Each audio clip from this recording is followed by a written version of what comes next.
ETF index mutual funds నేర్చుకుని stock మార్కెట్లో రాణించాలనుకుంటున్నారా? వెంటనే ఈ నెంబర్కి కాల్ చేయండి.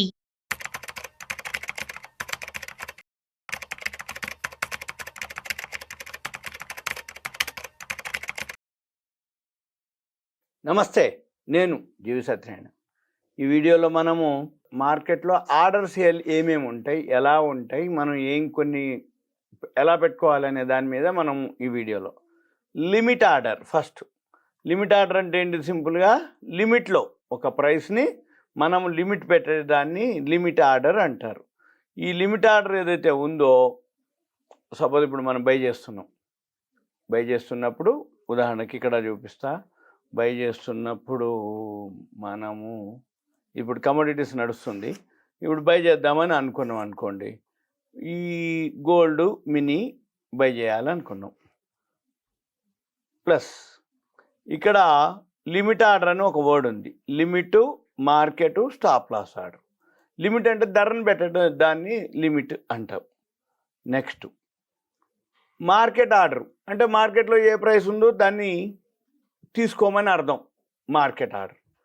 స్టాప్ లాస్ ఆర్డర్ అంటే ఇప్పుడు ఇక్కడ ఏదైతే ఉందో ఈ లిమిట్, మార్కెట్, స్టాప్ లాస్, మనం ఏదైతే కొందామనుకున్నామో, ఏదైతే స్టాప్ లాస్ ఆర్డర్ అంటే ఒకవేళ మనం కొన్న తర్వాత ధర తగ్గిపోతే, రెండు అనమాట. స్టాప్ లాస్ ఆర్డర్ని కొనుక్కోవడానికి, అమ్ముకోవడానికి, స్టాప్ లాస్ని పెట్టుకోవడానికి. అంటే కొనేటప్పుడే మనము ఈ ఆర్డర్ తోటి, అంటే స్టాప్ లాస్ తోటే మనం ఆర్డర్ పెట్టచ్చు. అది ఎవరైతే మార్కెట్లో కొంచెం చేస్తున్న వాళ్ళైతే కొంచెం ఈజీగా తొందరగా అర్థమయ్యే అవకాశాలు ఉంటాయి. బయ్యింగ్ స్టాప్ లాస్ ఆర్డర్ పెట్టచ్చు, selling stop loss order.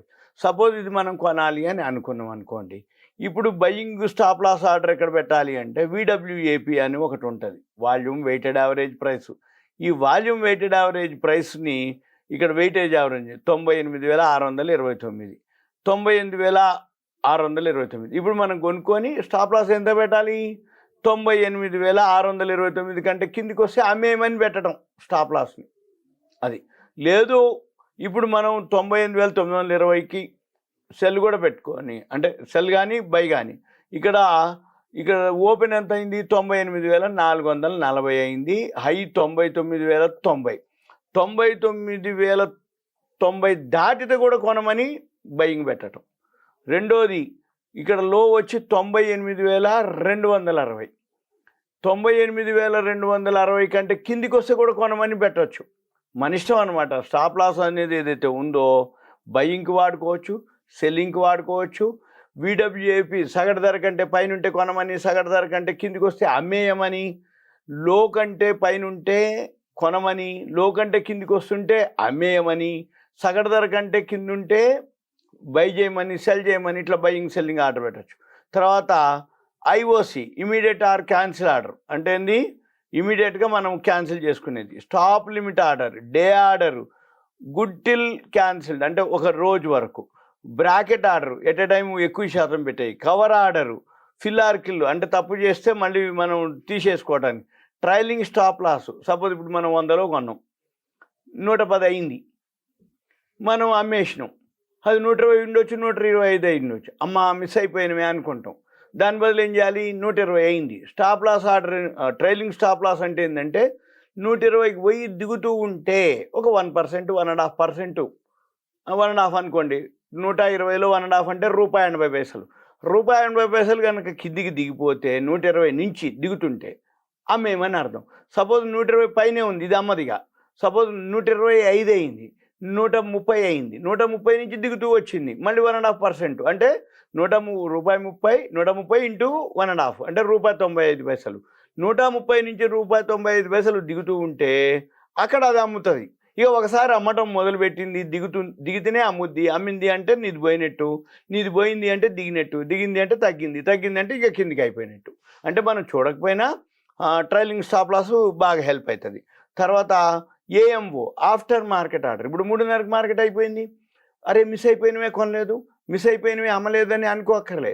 Market order అయిపోయినాక కూడా 3:30 తర్వాత 3:50కి మనం 3.40 3.50 మధ్యలో ఆర్డర్ పెట్టుకోవచ్చు. అయితే అవి ఓన్లీ ఏ గ్రూప్ షేర్స్ వరకే పరిమితం. నువ్వు కొనాలన్నా అమ్మాలన్నా 3.25 నుంచి 3.5 మధ్యలో ఒక యావరేజ్ ప్రైస్ అవుతుంది. దాని రేటుకే వాళ్ళు డిసైడ్ చేస్తారు. ఆ రేటుకే కొనుక్కోవాలి, ఆ రేటుకే అమ్ముకోవాలి. అంటే ఉదాహరణకి మీరు ఒక షేర్ కొందామనుకో, లేకపోతే టీసీఎస్ఓ, ఇన్ఫోసిసో, ఎస్బీఐయో కొనాలనో అమ్మాలనో అనుకున్నారు. అయితే 3.25 నుంచి 3.5 మధ్యలో జరిగినటువంటి ప్రైస్కి అమ్మేవాళ్ళు ఉండొచ్చు, కొనేవాళ్ళు ఉండొచ్చు. అది యావరేజ్ చేసి సిస్టంలోనే ఏ గ్రూప్ షేర్స్ క్వాంటిటీ ఉంటుంది. అవి దొరకాలని లేదు, దొరకకూడదని లేదు, అమ్మాలని లేదు, అమ్ముడుపోవాలని లేదు. కానీ మార్కెట్లో ఆర్డర్ పెట్టుకునే అవకాశం ఉంది. కొనడానికి కానీ అమ్మటానికి కానీ అక్కడ చూపిస్తుంది. మనం అక్కడ సెల్లర్స్ ఉండి నువ్వు కొనుక్కోదలుచుకున్నావా, కొనుక్కోవచ్చు. సపోజ్ నువ్వు సెల్లర్స్ ఉన్నారు, అమ్మదలుచుకున్నావా, ఆ సెల్లర్స్ క్వాంటిటీతో పాటు నీ క్వాంటిటీ యాడ్ అయింది.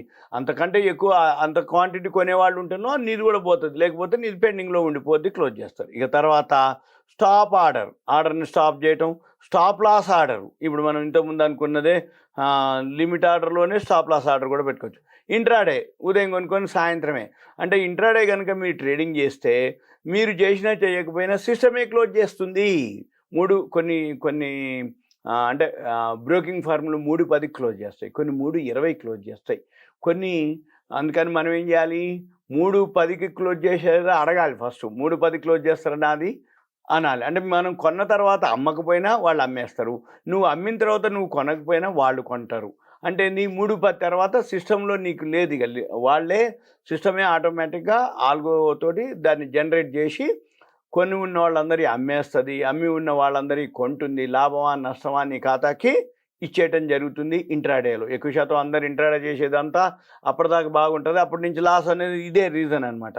తర్వాత limit order versus market order, తర్వాత close order, good till trigger order, market M O O market అయితే time in force, buy order, ఇట్లా బై స్టాప్ ఆర్డర్, డెలివరీ అంటే డిమాట్లోకి వెళ్ళిపోతాయి. మనం కొనుక్కోవాలి, డెలివరీ అంటే డిమాట్లోకి వెళ్తాయి.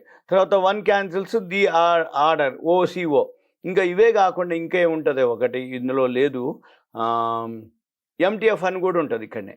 ఎంటీఎఫ్ అంటే మార్జిన్ ట్రేడ్ ఫెసిలిటీ. అంటే నీ లిమిట్ ఉంటుంది, ఒక 25% 30% కడితే మనకి, అంటే 100 రూపాయల వస్తువు 100 రూపాయలు పెట్టి కొనకుండా ఎంటీఎఫ్లో కనుక కొనుక్కుంటే మనకి 25-30 రూపాయలతోటి, అంటే కంపెనీని బట్టి, షేర్ని బట్టి, మార్జిన్ని బట్టి మనకు లిమిట్ ఉంటుంది. అంటే 25% పే చేయమంటుంది, 26 అంటుంది, కొన్ని 22 అడుగుతుంది, కొన్ని 31 అడుగుతుంది, కొన్ని 35 అడుగుతుంది, మన షేర్ని బట్టి. ఇప్పుడు మనం ఏం చేయాలి, ఒక 100 రూపాయలు పెట్టి కొనాలంటే 25 రూపాయలు పెడితే చాలు, ఏది 100 రూపాయలు వస్తువు వస్తుంది, దాన్ని ఎంటీఎఫ్ అంటాం.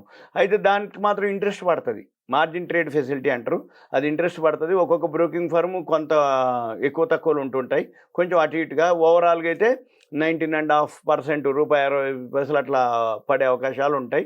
అయితే అది ఎన్ని రోజులు వాడుకుంటే, ఎంత వాడుకుంటే అంతకే పడుతుంది. సపోజ్ ఇప్పుడు మనం 1,00,000 రూపాయలకు వాడుకున్నాం, మనం 30,000 40,000 ఉన్నాయి మన అకౌంట్లో, ఒక 50,000 60,000 ఎక్స్ట్రా దానికే ఉంటుంది.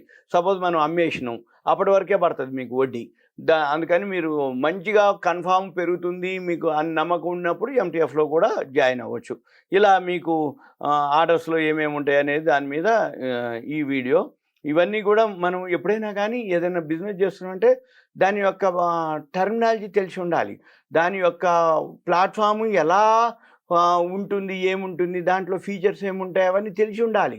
ఎందుకోసం అంటే ఏదో కొన్నాం అమ్మినాం, మా ఫ్రెండ్ చెప్పిన అట్లా చేయకూడదు. ఎందుకంటే ఏమైంది, ఒక రోజు వచ్చినా ఓవరాల్గా పోయేది ఖాయం. తెలుసుకొని చేస్తే రావేమో కానీ నష్టం జరిగేది తక్కువ ఉంటుంది. అంటే సబ్జెక్ట్ మీద అవగాహనతో కొంచెం నేర్చుకుంటూ కొన్నాళ్ళ పాటు చేస్తే ఒక్కొక్క పారామీటర్స్ ఏమేమి ఉంటాయి, ఎలా ఉంటుంది, ఎలా అబ్జర్వ్ చేయాలి, అవన్నీ మీరు తెలుసుకొని అప్పుడు బిజినెస్ చేస్తే అప్పుడు మనం ఏం చేస్తున్నాం ఆ యొక్క మీనింగ్ తెలవాలి, ఆ పారామీటర్స్ తెలవాలి, ఇండికేటర్స్ తెలవాలి, దాని యొక్క డెఫినేషన్ తెలవాలి. ఇవన్నీ అవగాహన వచ్చినాక చేస్తే అది బిజినెస్ అంటారు, లేకపోతే గ్యాంబ్లింగ్ అంటారు. ఓకే, ఇవంతా మీకు awareness, education, information, knowledge purpose మాత్రమే. ఉంటా. Thank you. సెలవు.